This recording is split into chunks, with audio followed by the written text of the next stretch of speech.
ابو ہریرہ رضی اللہ تعالیٰ عنہ جب یہ حدیث بیان کرتے غشی طاری ہو جاتی، کئی دفعہ پانی پلایا جاتا، تب جا کے حدیث پوری بیان کر سکتے۔ میرے شیخ کریم حضرت ضیاء الامت جسٹس پیر محمد کرم شاہ الازہری رحمۃ اللہ تعالی علیہ، آپ نے ضیاء القرآن شریف میں جو میں نے آیت پڑھی ہے اس کی تشریح لکھی، فرمایا والذین جاہدوا فینا لنہدینہم سبلنا، جو ہماری راہ میں مجاہدہ کرتا ہے، محنت کرتا ہے، فرمایا ہم اس کی زندگی اور آخرت کی ساری راہوں کو آسان فرما دیتے ہیں، ہم خود اس کو رستہ سجاتے ہیں، ہم اس کی خود دستگیری کرتے ہیں، ہم خود اس کی انگلی پکڑ کے لے کے چلتے ہیں۔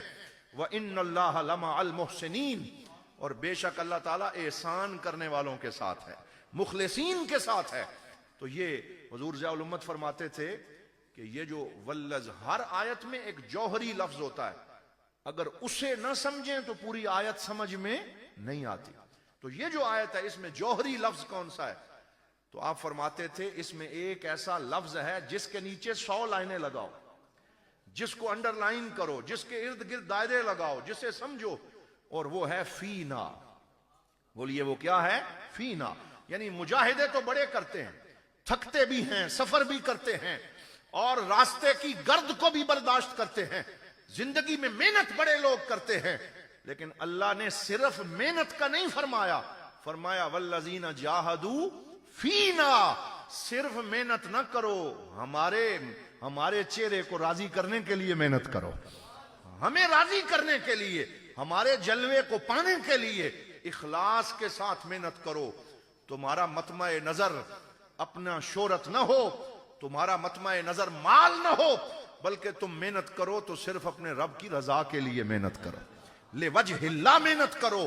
تو اگر مجاہدہ بھی پایا جائے، بندہ تھکتا بھی رہے، محنت بھی کرتا رہے، سفر بھی کرتا رہے، ساری رات کو جاگتا بھی رہے، لیکن اسے فی نا کا وصف حاصل نہ ہو تو اس کے علم کو کوئی اعتبار نصیب نہیں ہوتا، پھر صرف تھکتا رہتا ہے، پھر ٹامک ٹوئیاں مارتا رہتا ہے، اور پھر بوڑھا ہو جاتا ہے، لیکن اسے کوئی نفع حاصل نہیں ہوتا۔ یہ جتنے پروفیشنل خطبہ ہیں جو کہتے ہیں کہ ہم آ رہے ہیں، وہ بھی تو دین کے لیے ہی آتے ہیں، کیوں آ رہے ہو؟ یہ خطاب کرنے آ رہے ہیں، وہ کہتے ہیں 60,000 پہلے بھیج دیں اور 40,000 جب ہم پہنچیں تو پھر ہمیں دے دینا، اور اشتہار میں ہمارا نام اتنے سائز کا ہونا چاہیے، اور اگر القابات میں سے کوئی ایک لقب نہ لکھا جائے تو ناراض ہو جاتے ہیں۔ تو وہ تو دین کی بات وہ بھی کرتے ہیں، سب کچھ کرتے ہیں، لیکن فی نا سے محروم ہو جاتے ہیں۔ تو پھر اللہ کے پاک نبی نے فرمایا قیامت کا دن ہوگا، سب سے پہلے جن کو لایا جائے گا، ایک کون ہوگا؟ ایک سخی ہوگا، ایک شہید ہوگا، ایک عالم ہوگا۔ حضرت ابو ہریرہ رضی اللہ تعالیٰ عنہ جب یہ حدیث بیان کرتے غشی طاری ہو جاتی، کئی دفعہ پانی پلایا جاتا، تب جا کے حدیث پوری بیان کر سکتے۔ اور وہ حدیث کیا ہے؟ فرمایا وہ عالم کو لایا جائے گا اور کہے گا، اللہ تعالیٰ پوچھے گا کیا کرتا رہا؟ یا اللہ میں دین کی باتیں کرتا رہا، میں پڑھتا پڑھاتا رہا، میں ساری زندگی دین کی محنت کرتا رہا۔ تو اللہ تعالیٰ تو عالم الغیوب ہے اور عالم ظاہر و باطن ہے، اللہ فرمائے گا محنت تو تو نے بڑی کی ہے، لیکن صرف اس لیے کہ لوگ تجھے عالم کہیں، لوگ تیرا چرچا کریں، تو تیری وہ خواہش پوری ہو گئی، تیرا چرچا ہو گیا۔ وَمَا لَهُ فِي الْآخِرَةِ مِن نَصِيب، فرمایا آخرت میں پھر اس کا کوئی حصہ نہیں ہوتا، تیرا حصہ تجھے دنیا میں مل گیا۔ فرمایا فَيُؤْخَذُ بِهِ وَيُطْرَحُ فِي جَهَنَّمَ، نعوذ باللہ، فرمایا اسے پکڑ کے جہنم میں ڈال دیا جائے گا۔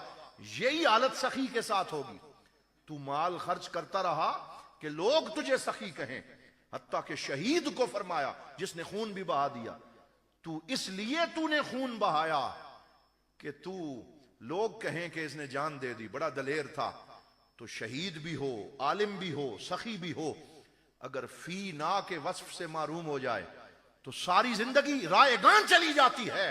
اللہ کے فضل سے آج ہم جن نفوس قدسیہ کا تذکرہ کر رہے ہیں، ان کی زندگی کا مرکزی وصف یہ تھا کہ ان کے سر پہ فی نا کا تاج سجا ہوا تھا، کہ ان کی کوششیں اللہ کی رضا کے لیے تھیں، ان کا پڑھانا اللہ کی رضا کے لیے تھا، اسی لیے اللہ تعالیٰ نے آج ہمارے دلوں میں ان کی محبت کو ڈال دیا ہے۔